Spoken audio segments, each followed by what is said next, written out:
Okay, hello everybody, and welcome to Step-by-Step Improvisation over Standards. This is lesson number 7.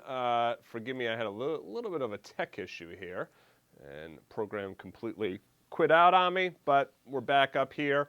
And then hopefully the audio is better over YouTube, if you're joining me on YouTube.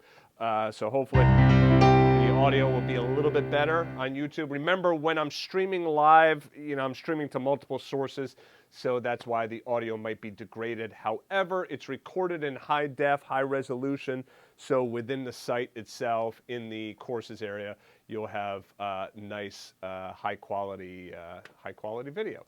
And let me just take a quick peek here and make sure that everything is all set on YouTube, because if you're joining me on YouTube, I want you guys to be able to ask your questions as well. So just give me one quick second here, make sure that we're good. Okay, so if you want to join me on YouTube and you have questions on YouTube, or if you have, now it says chat is disabled for the stream. Okay, so that could have been because of the tech issues, so I apologize for that, but hello and welcome. All right, so let's get started. Today we're going to be talking about rhythm, and I'm going to blast through the first part of this real quickly because a lot of this we've covered in some of the other lessons, but let me just go through it again quickly and review what we've talked about. Lesson 1, we went through the beginner's guide. That's the kind of stuff that you should be doing before starting this lesson. Be sure that you download that beginner's guide from lesson number 1.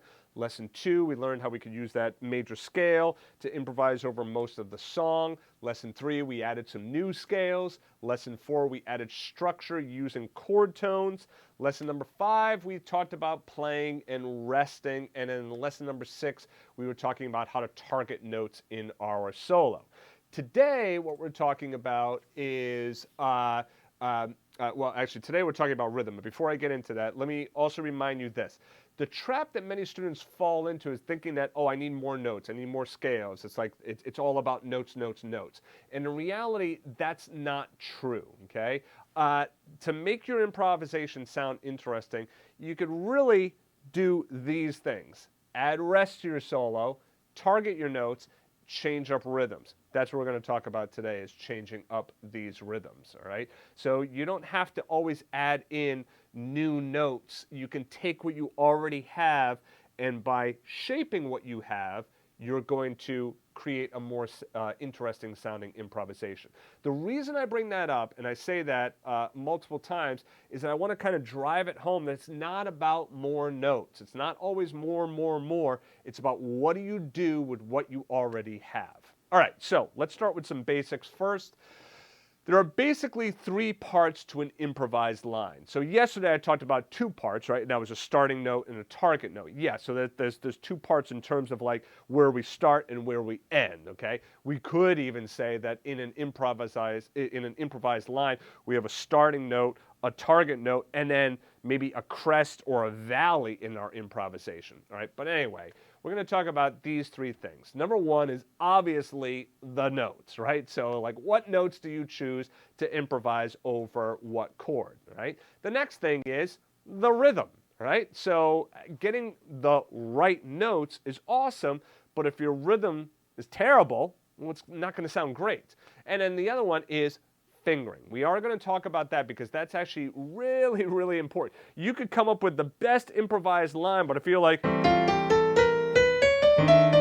you like kind of mess up your fingering in there and you get jammed up, like, oops, what do I do now? I got my pinky here and I got to, yeah. So if you get jammed up with your fingering, then that can really mess up your improvised line and the fluidity of that line. So we obviously also need to consider things like dynamics, articulation, phrasing. But for right now, what we're going to focus on is rhythm. All right, we're going to be just talking about rhythm for right now. All right, so here again is our improvised line. So we have a starting note and we have a target note. Now, within this, it's obvious that we need to have technique down under our fingers in order to play these notes well. All right, so what that means, again, like if I take, Easy Living or whatever standard, right, and I'm going to start to improvise over it, the lines that I'm creating, I need to have the technique to play that line with fluidity. So that means that I start someplace and I end someplace. Now, that might very well be, might just be me playing the scale up and then the scale down. Maybe that's where I start. It's okay, nothing wrong with that. But if I'm going to do that, right, let me throw on my little iReal Pro here, right, with Easy Living. If I'm going to do that, okay,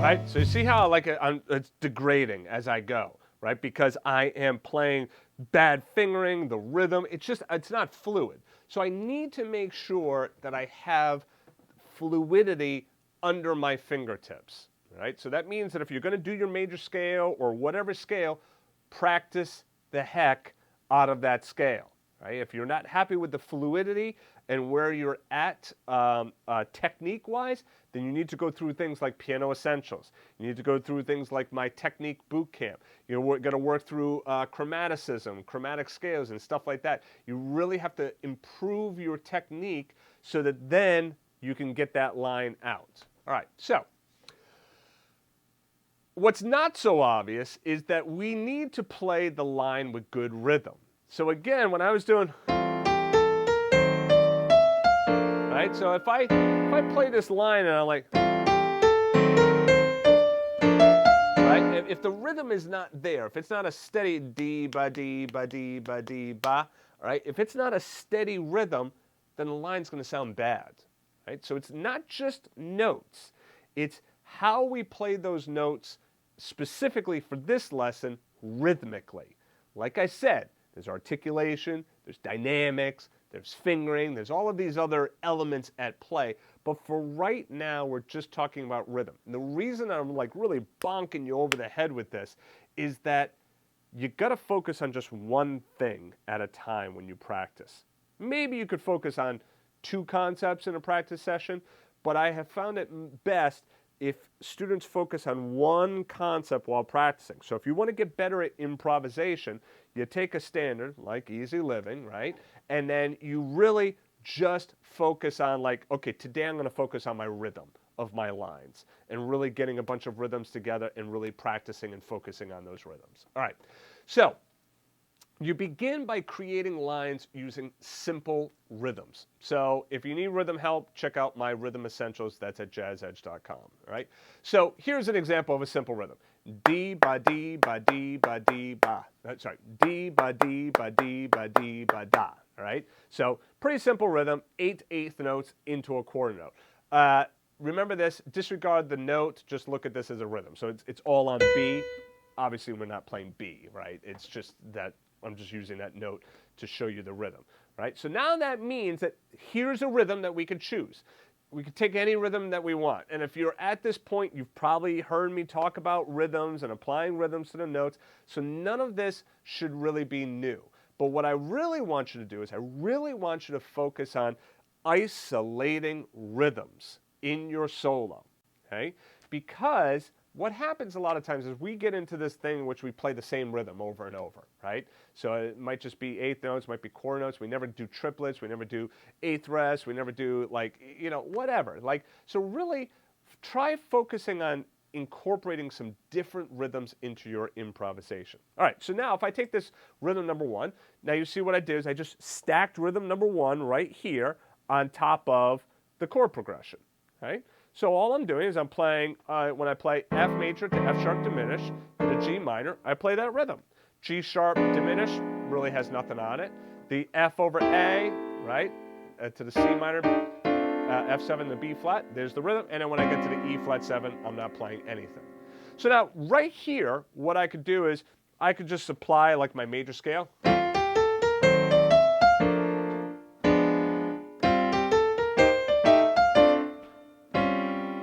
So D ba D ba.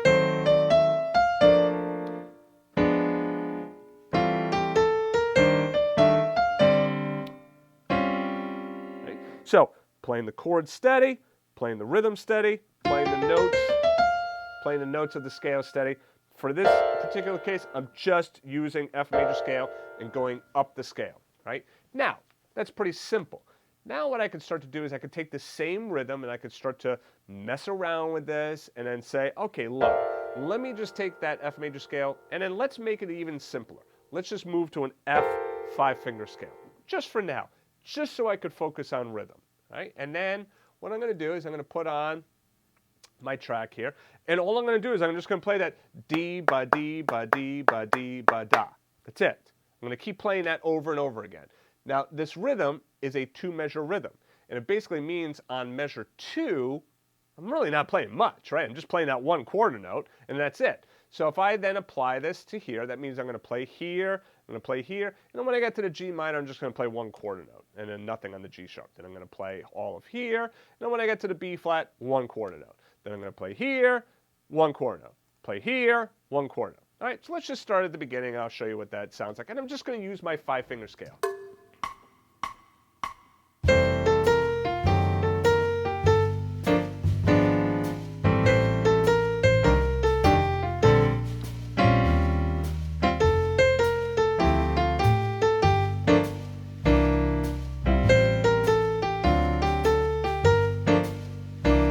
All right, now, what's great about this exercise is that you can kind of do double duty, right? Meaning that you can practice the rhythm, right? But then you could also practice your targeting.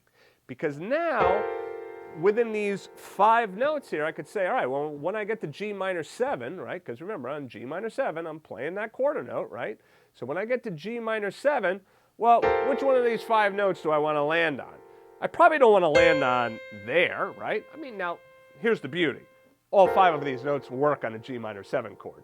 But for argument's sake, for right now, the C is probably the weakest of those notes. The A, yeah, it's the 9th. Okay, that's kind of a little bit weak as well. But these are definitely going to be a lot stronger because they're chord tones. So now I could say, hey, let me finish on a chord tone, right? Same thing when I get over here. When I get to the B flat, okay, what do I want to end on for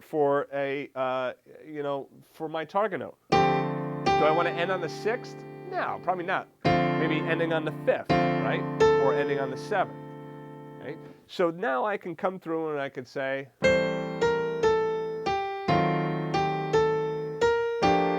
right, so end on the root there, and then end on the 5th, right?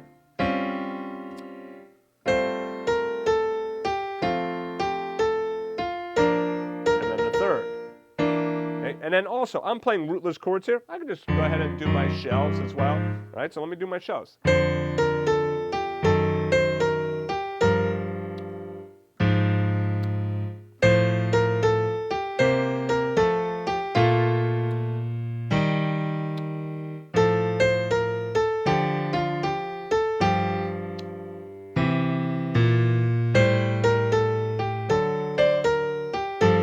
what happens when I end on the 9th? You know, there's nothing wrong with it, but maybe I want to end on a root. Okay? So exercises like this are great because not only can you get your rhythm together and get your line stronger, you can also focus on practicing things like your targeting. All right, so let's move on.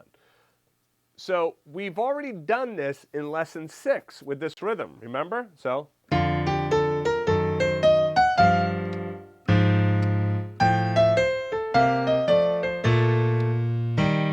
you see how we utilize this? We were talking about in lesson number 6 in targeting, right? But then we also use this rhythmic example.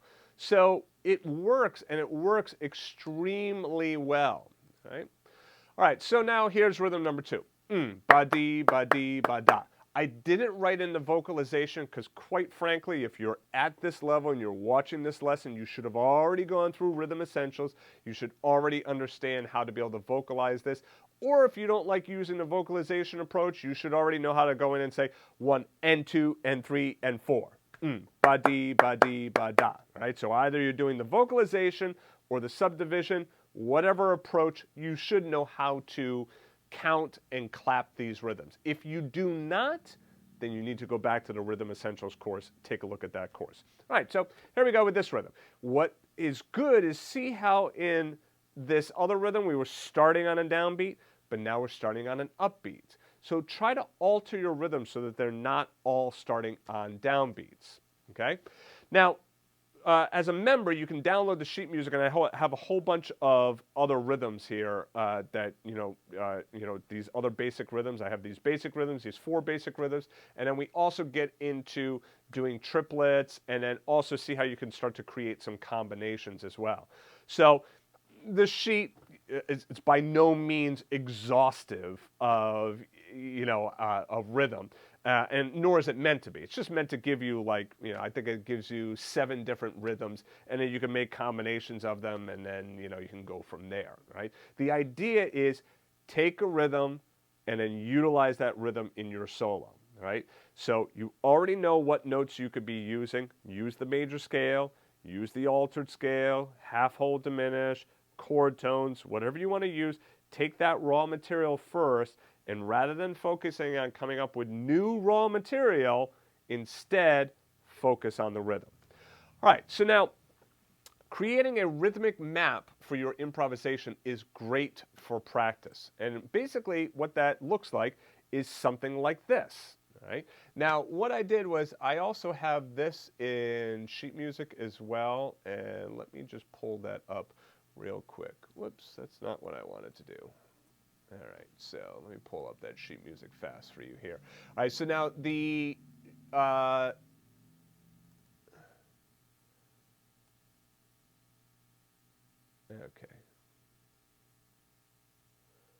All right, so you see here, okay, see those first 2 measures and these 2 measures. You see that I have rhythm 1, rhythm 1. Okay, yep, that's what I was doing before. And remember rhythm 2, ba dee ba dee ba da. Okay, so I have that here in measure 5, 6, 7, and then also in measure number 8, and then you see that's represented here, rhythm 2, rhythm 2, rhythm 2, rhythm 2. Okay.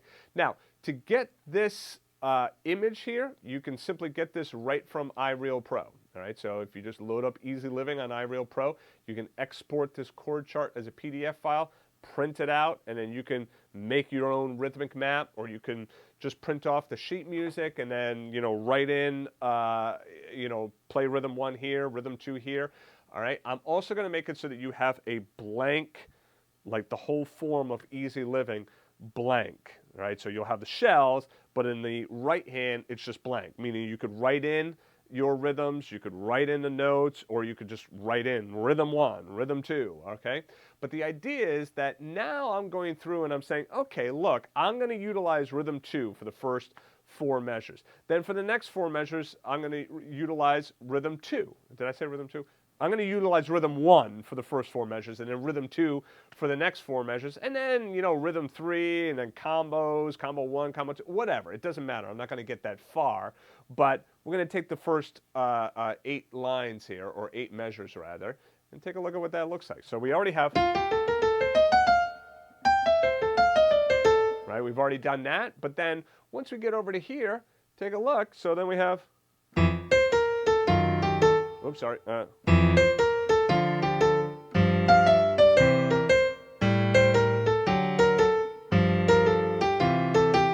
Right? So you'll see that I'm just taking that rhythm and I'm applying my notes and I'm focusing on my targeting as well. I really want to think about my targeting, especially when I end on that quarter note, okay?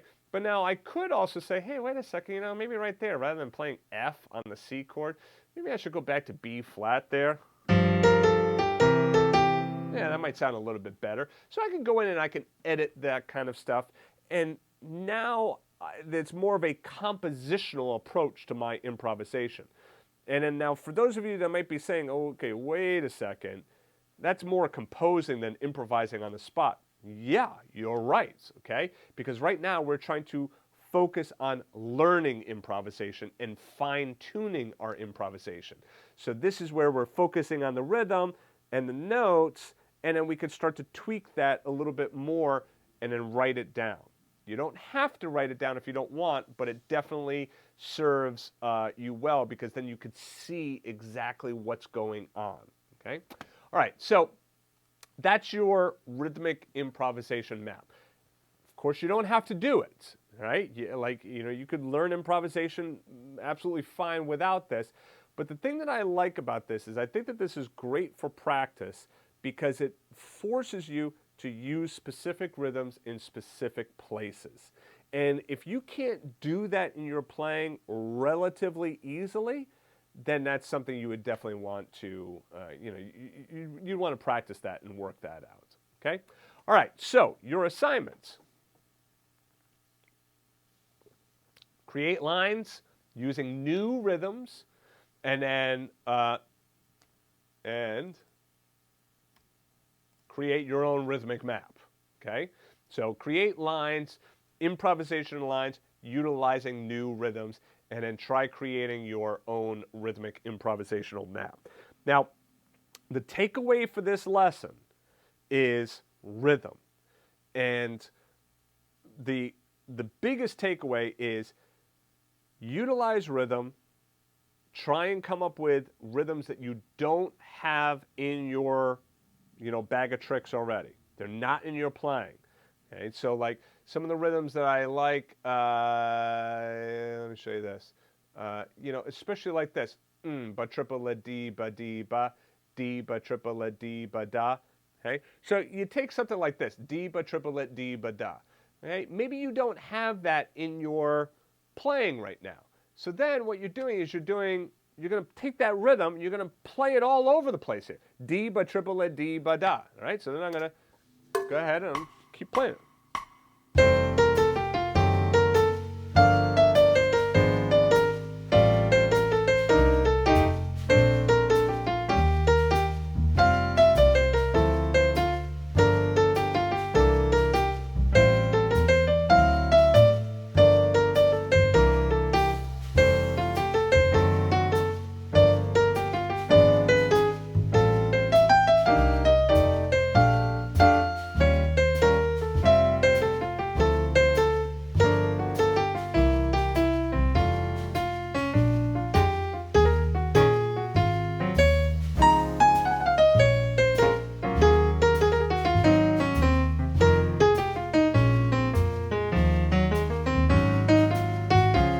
So you see how I started with that rhythm as written D ba triple A D ba da, and I started to kind of play around with it a little bit. Okay, that's okay. There's nothing wrong with that.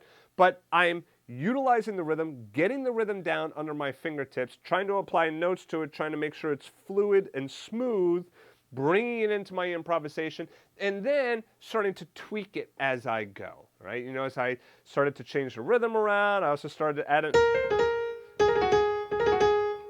in some of those turns and whatnot, just to kind of like freshen it up and make it kind of interesting. So, but now I should have that rhythm under my fingertips. So then when it comes time for me to just go ahead and solo, it's not like that rhythm is brand new to me. Okay?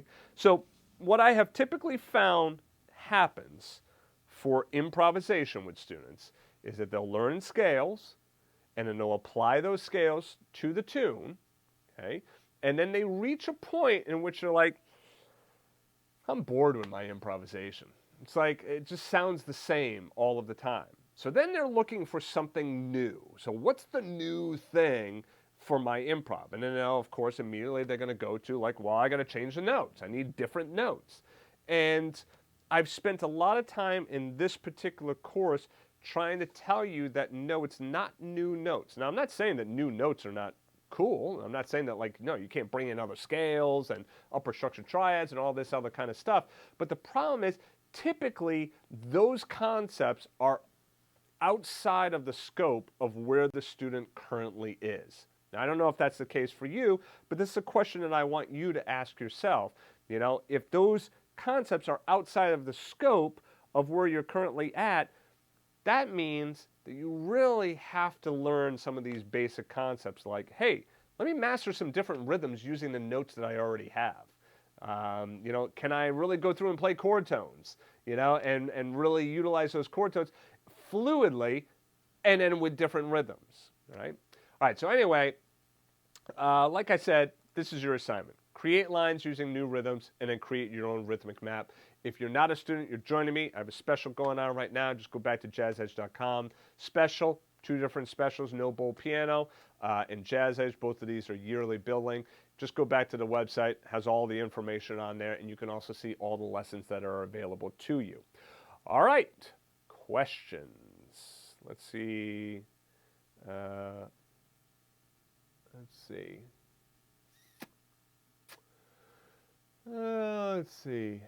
Any questions? Okay, Frederick. All right, so first of all, I do want to mention this one thing. Anytime we're doing live, streaming over the internet, there's always going to be technical issues. I mean, it is what it is. I mean, first of all, for any of you that are, older than 20 years old, this is already a marvel, right? Isn't it? That we can all be online and share in real time and all of that. Have all of this technology and, be able to see the piano and all of that. So just know that in the members area, you get all the high-def video. So when I'm streaming this live, hey, who knows? It depends on the internet gods of that day. Maybe it might work, maybe it might not work. So before you get frustrated, just know that you can go back to the members area and you can watch all of that. Now, if you're watching it for free and it's the audio might be the piano doesn't sound great. Okay, well, what I would say to you is it's all about the information. If you want the high def, then become a member. If you want it for free, that's fine, okay? No judgment, then just get it for free. I remember a lot of times students will ask me, well, how did you learn all this? I remember VHS tapes. I remember literally records, and you had to move the needle to go back to listen to something. So the technology where we're at now, we're kind of spoiled a little bit. So all I'm saying is just be patient with the technology. Sometimes it works, sometimes there's still some bugs in it. Frederick was asking, what is with rhythm patterns in the left hand? Okay, so that gets into more comping stuff and the collaboration between the hands. I will be getting into that, but what you want to get down first of all is you really want the right hand to be solid. So before you start focusing on what to do in the left hand, the main thing for right now in the left hand is get the shell solid, get the harmony solid, so you just play it on the new chord change. Before we start worrying about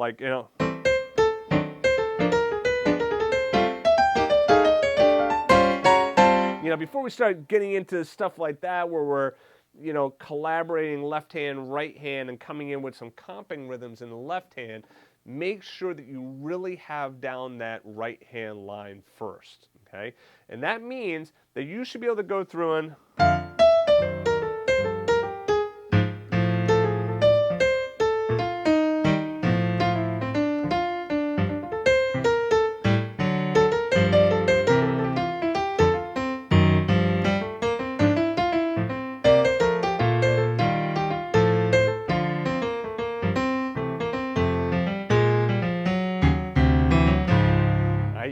go through and play pretty solid with the right hand. I wasn't really doing anything in the left hand there. I was pretty much just playing the chords straight on where they show up. All right, so make sure you focus on that right hand first. Again, you don't want to fall into that trap thinking oh, it's the left hand that's keeping my improvisation from sounding good. No, it's likely not, because even there, that didn't sound that bad. I think here, take a listen. We take, where are we here? All right, so I do this. I'm going to speed it up just a little bit for right now. Just bring it up to 120. Okay.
right, so now there, I'm pretty much playing that left hand just straight on. I wasn't doing much in that left hand, just really kind of hitting those chords. And a lot of times hitting them very light.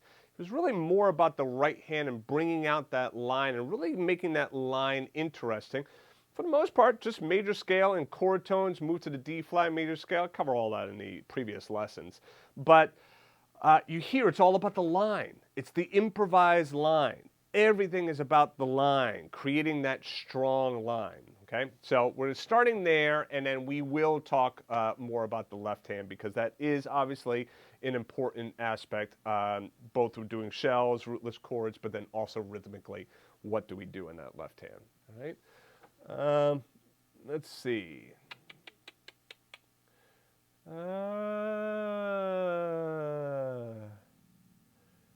Yeah, Arshia, if tech is like this now, what will it be in the future? In the future, we're probably going to have like virtual reality glasses, you know, and you could like just see the whole thing, you know? Who knows? I mean, it's we really live in an amazing, amazing time right now because in 10, 20, 30 years from now, who knows? It's pretty cool. So Jose, how can I begin to go outside of the key of the chord progression it's in? How should I approach this? All right, so that's outside of the scope of what we're talking about here. But going out, first of all, I want to say this. Nobody should be going outside of the harmony until you can play inside of the harmony. So until you could go through and you could play this and bam, you can nail a solo utilizing the harmony that's there, then you really have no business going outside of the harmony. Now, outside of the harmony is really anything that's really going to sound tense to, like, outside is tense, inside is not tense, all right? So if I'm playing, you know, F major, right? So playing an F major scale, it's going to sound good. Playing a G flat major scale, it's going to sound pretty tense, right? But now I could do that.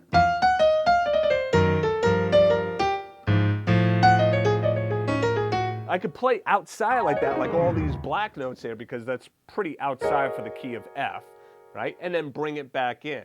So what I need to do is I need to make sure that I find a point to come back in, and I cannot stay out too long. So if I play this again,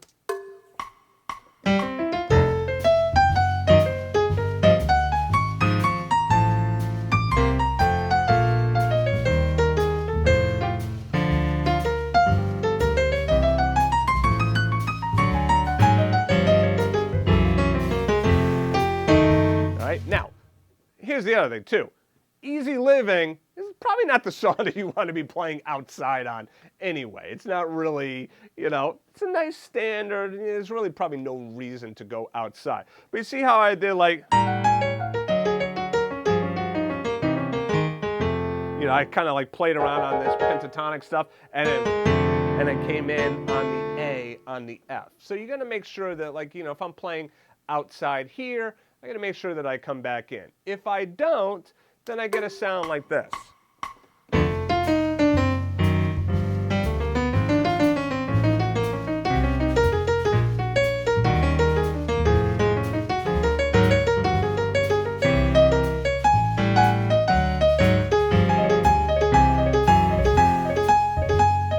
And it's like, what the heck are you doing, Willie? All right? I stay outside way too long. But if I, you know, let's just actually bring this up even a little bit more just to kind of crank this along.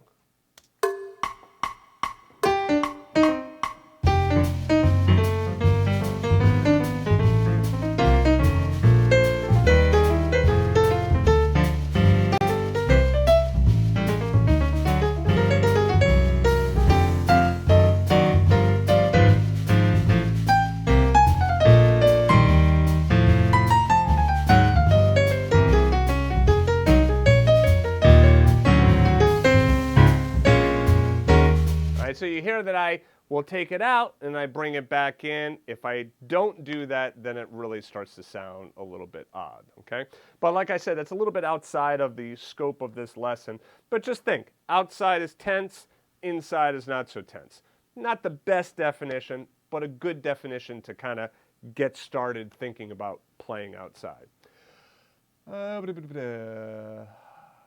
Bob, I find way too much of jazz improvisation is just endless playing scales. How can I best incorporate the melody into my improvising? All right, well, first of all, I have a lesson on that. It is the 12 days of jazz standards. In fact, one of the things that we talk about is melodic embellishment, right? So the best thing with melodic embellishment is you just start with, let me pull up the melody here for Easy Living. All right, so all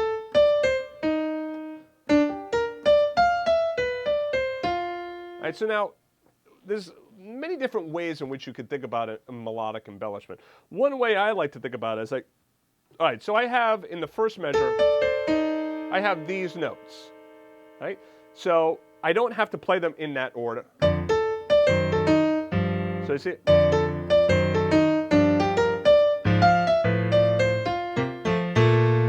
right, so.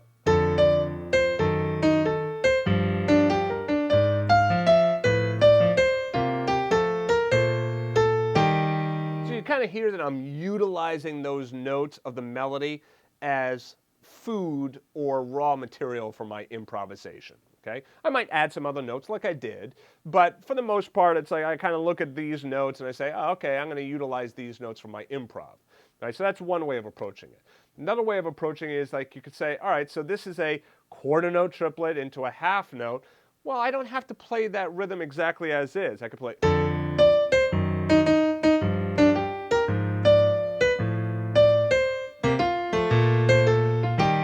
So I can kind of mess around with the rhythm and I can play around with that rhythm some. I can also play around with the notes, especially when I get to these notes where it's like, you know, like here where I have like a half note. So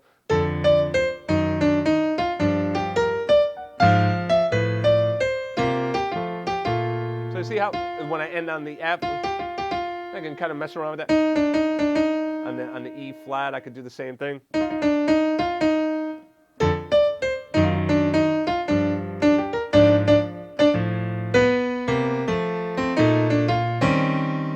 So I can like mess around with the note and then find some notes. There's, you know, the thing is like there's no specific notes. I can't say to you like, oh, well, you always do it on this note. No, you find some note of the melody and you just kind of play around with it. So meaning play around with it, meaning like, okay, we already talked about changing the rhythm, but note-wise, maybe go down a half step and go back up, go up a step and, you know, back down, you know?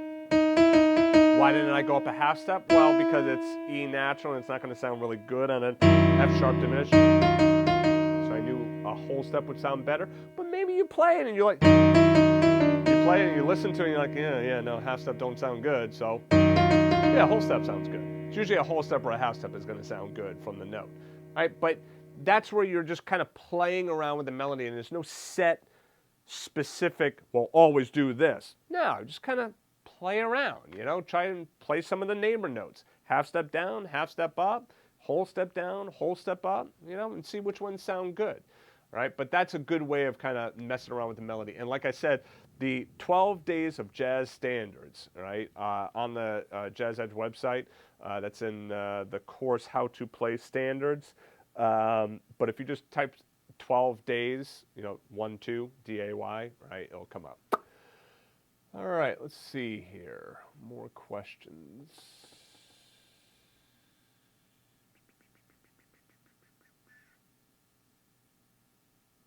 Okay.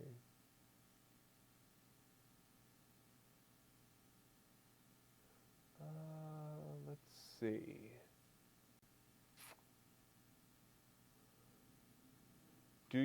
This is from Jeff, do you recommend practicing out of time to develop lines?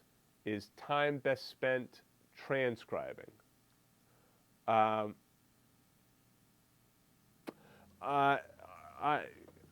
was with you up until the second part of that question. All right, so transcribing is always good.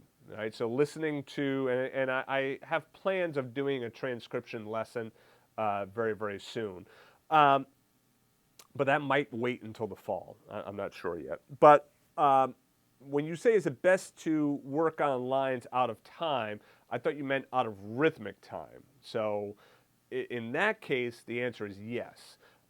So one thing that's good is you take something like, again, you go to iReal Pro and you just keep looping this. And one thing that's kind of nice is that you can just put this on. I'll put it on 100 beats a minute again.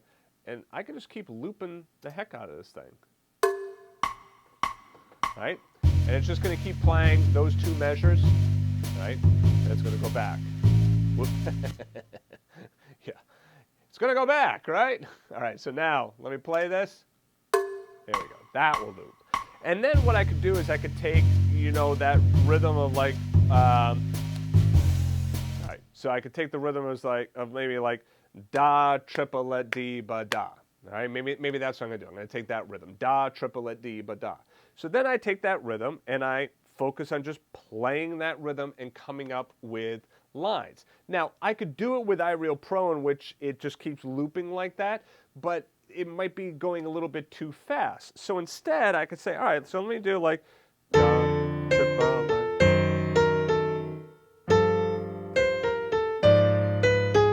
Okay.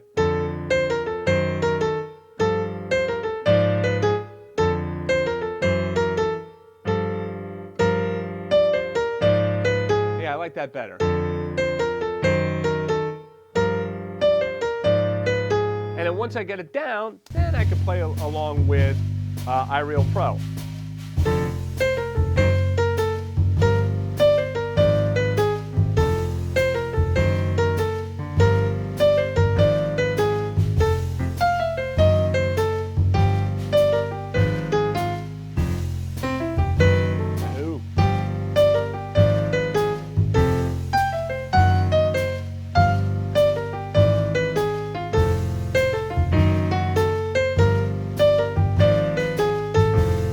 So you see how I'll take the idea and I start to just practice that over and over again, taking that one rhythm. I kind of messed around with the rhythm a little bit, which, when I practice, I don't want to be so locked in that there's no room, there's no oxygen, there's no room to breathe, so you don't have to get that locked in. But I will take the line, work on it out of time, and then bring in that play-along track to play it in time, right? So working out of time is always good, right? Especially if it's kind of thing where you're going to be like, oh, if I'm doing rootless chords or something like,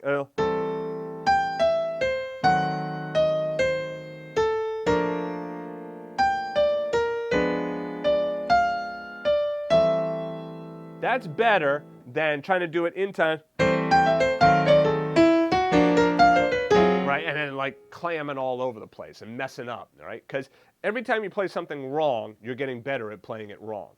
So you want to slow it down, play it right as much as you can the first time, even if it's out of rhythmic time. Let's see.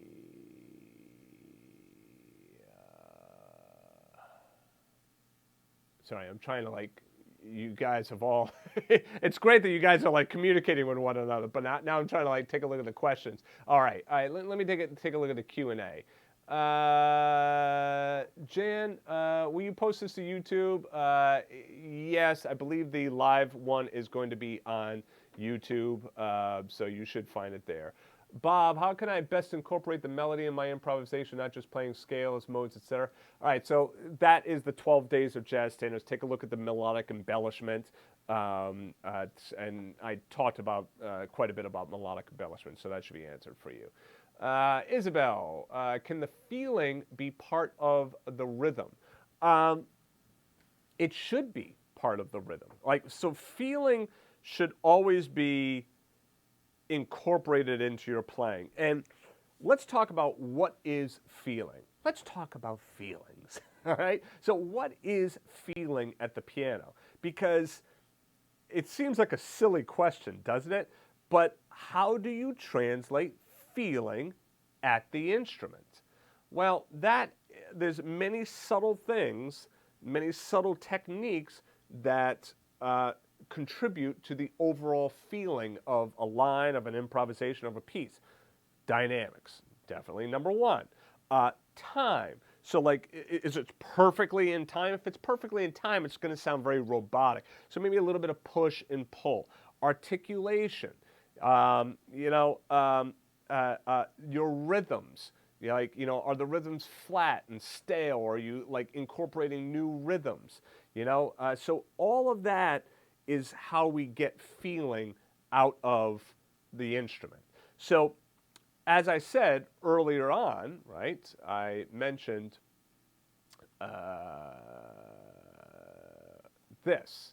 Yes, we also need to consider dynamics, articulation, phrasing, but for now, we're focusing on rhythm, okay? But that doesn't mean that if you're ready for it, either mentally, physically, or both, sure, then think about dynamics and articulation and your phrasing when you're doing this. So, I mean, that's the difference between playing like...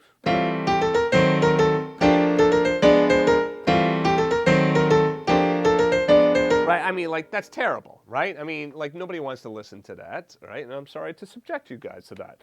So you really want to, like...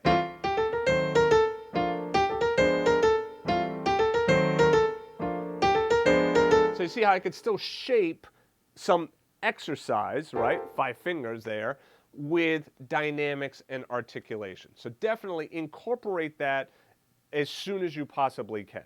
Right? So you shouldn't feel as though, well, no, I got to get down all of improvisation before I could think about feeling, dynamics, and articulation. No, you can bring that in whenever you feel comfortable. All right. Next, Diana, do you constantly recycle chord changes in your head while improvising rhythmically? How come you never get lost where you are in the song? All right, you know what? I'm going to be completely honest with you guys. Sometimes I do. So I have a lot of songs in my head, right? So there's a lot of songs that I've learned over the years and I've memorized and I know the progressions to them. That's one. Number two, in this case, I got the chord chart, what you're looking at right there, right in front of me. So if I forget it, I can go right there and I can see it. Number three, there are many stock changes that end up happening. Like this right here, super common, right? It's in a bunch of different songs, okay? That 1, sharp 1 diminished, 2, sharp 2 diminished. So what I do is I always analyze. So when I look at a song, I'm constantly analyzing. So this right here, if I were to get rid of this and get rid of the sheet music here so I don't see it at all, I know that it does the 1, sharp 1 diminished, 2, sharp 2 diminished, right? Then I know it can either go to the 3 chord or back to the 1, but the main thing it's doing a 2-5 to the 4 chord.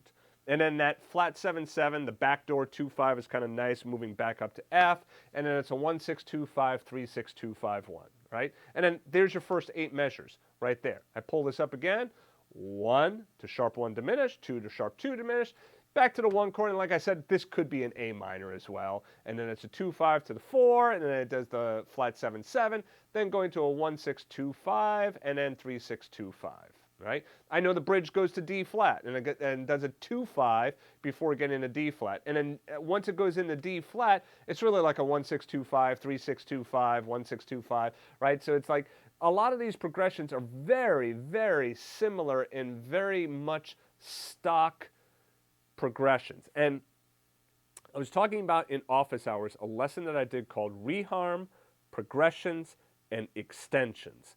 And if you just go to the site and then just do a search for the word extensions, it should come up, all right? But reharm, progressions, and extensions. And within there's like all these like 2-measure, 1-measure little snippets, right? And then you think like, well, why did I learn these 2-measure snippets and stuff? Because that's what these songs are made of. They're made up of these little snippets. Oh, okay, 1 sharp 1 diminished, 2 sharp 2 diminished. There's a 2-measure snippet right there, right? And then this, right here, 3-6-2-5, or 1-6-2-5 right here, 3-6-2-5, So a lot of these progressions or snippets of progressions get reused in tune after tune after tune. So that's what makes it a lot easier to kind of know where you are, right? But then also, I'm not hunting around for like, well, how do I play an F major? Right? I'm not hunting around for that. I know how to get to that quickly, right? And then get to these different voicings fast enough, and I can like do some alterations on them and, kind of mess around with them. So that's why I'm able to move through that so quickly. You will get there as well, right? And it does take time. It's not something that you learn overnight, but you have to remember that I've been doing this a long, long time, have a lot of real world experience. Not only did I go to school for a lot of this stuff, but then also all the gigging and touring and recording and teaching. And, so that's years and years and years and years of just, regurgitating this stuff over and over and over again. You don't have to get to my level to enjoy playing the piano and enjoy improvising, right? You get to your level. You just focus on you be you, right? Do you, and don't worry about thinking that you have to get to a certain level. I never want any student to feel pressured to like, well, you have to rise to that level. No, all right? But that's how I do it. Jude, playing the melody with this improv rest and play pattern seems to naturally to rest and play. Is that a good idea as well? Because the melody is type of this is for the last lesson but seems to apply here. I'm not quite sure what you're asking. So yeah, I'm not quite sure what you're asking, Jude. Playing the melody with this improv rest and play pattern seems to naturally to rest and play. Sorry, I'm not sure what you're getting at there, but I can say that it's always great taking a look at melodies because you can utilize the rhythm of the melody in your improvisation. So again, like if I go to, where am I here? Okay, so if I go here, here's my rhythm of my melody. Okay, so what I'm going to do is I'm going to put on my iReal Pro track, right? And I'm going to now improvise just using the rhythm of the melody. So it might be F major scale, it might be chord tones, whatever. But I'm going to take the rhythm of the melody and use that for my improvisation. And not worry about trying to come up with some rhythms. Just use the melody's rhythm, but not the melody's notes, if that makes sense. So I'm going to take this rhythm here and use that for my improvisation.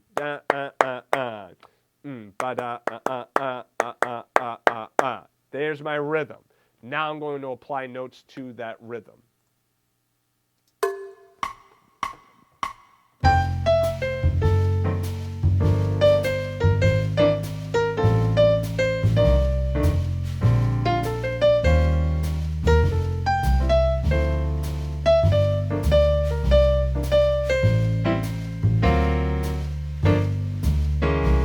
All right, so you see how nice that is? So the rhythm it's a nice rhythm, works out well, okay? And now I could take that rhythm, apply new notes to it, and now I have an improvisation. Urshia, what do you recommend, rootless chords or chord shells? I recommend both. Start with chord shells first, okay? And then go to rootless chords after that. We've been doing the chord shells. I would start with that first. I will get into the rootless chords on this song in a little bit. I'm not sure which lesson I'm going to do that on, but don't worry, we will be getting into that. One thing I definitely want to talk about is fingering, and then also some exercises to kind of mess you up for fingering, right? So I'll probably be talking about that tomorrow. But I will get into the rootless chords in the left hand, all right? But start with the chord shells, then do the rootless chords. Rootless chords also work best if you have a backing track, like the iReal Pro track or a MP3 track or an actual band, if you're playing with a band. That's where rootless chords work well. Chord shells work well playing with a band or a backing track, but they also work well playing solo because you have your root motion in there. You got your roots as the bottom note. So Jude, if you play the song, it's just actually an improv with rests already built in. Okay, I see what you're talking about.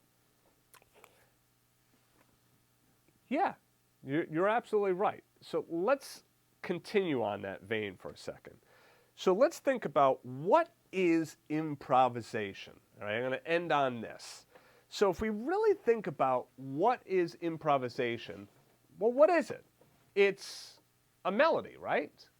So improvisation is a melodic element. Okay? It's when we improvise over the song, it should be something that kind of fits with the song for the most part. Now, of course, there's many different. We can get artsy with this, right? We could go way outside, and it doesn't even sound like the song anymore. But for right now, we're just talking, nuts and bolts.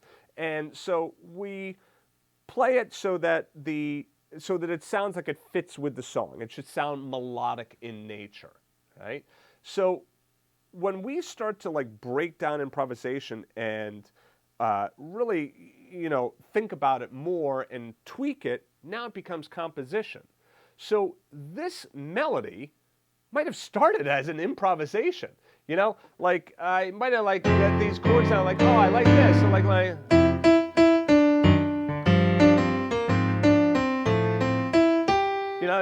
have had that rhythm and kind of played around with it. I'm sure that.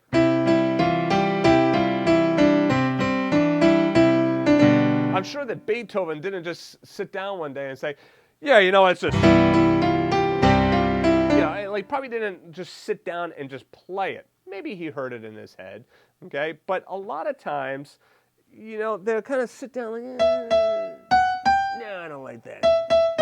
No, that's not good. Let me do something else, right? So there's always, typically, I would say probably 99% of the time with compositions, there's probably always an improvisational element. I think that would be a fair statement. I'm sure somebody could argue with me on that, but I think that's a pretty fair statement that most of the time when somebody's going to write a tune, they're kind of playing around, improvising around until finally it gets fleshed out, and there it is.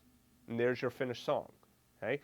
I mean, I know for myself, anytime I've written original music, it always starts from an improvisational vein, meaning that I might have chords or something, I kind of mess around with it. Even if I'm hearing a melody in my head, it's not like I hear the melody just like, oh, that's it, let me just write it down. No, I'm going to play it, I'm going to tweak it and mess around with it, because I'm not a genius. Mozart supposedly could hear all of the parts of the symphony, write out all the parts before writing out the score of the symphony. Dude's a genius, okay? And there are people like that exist. But I think that for the most part, most people start with an improvisational element, and then it gets formulated into a more congealed form. All right, so that's it for me, guys. So thank you so much. I will see you guys tomorrow, same time, and tomorrow we'll be talking some more about improvisation. So I hope that you will join me. And if you happen to be a homeschool piano student at 11 o'clock, there will be live training. So Arshia, I will see you then. All right, take care, guys. Have a good one.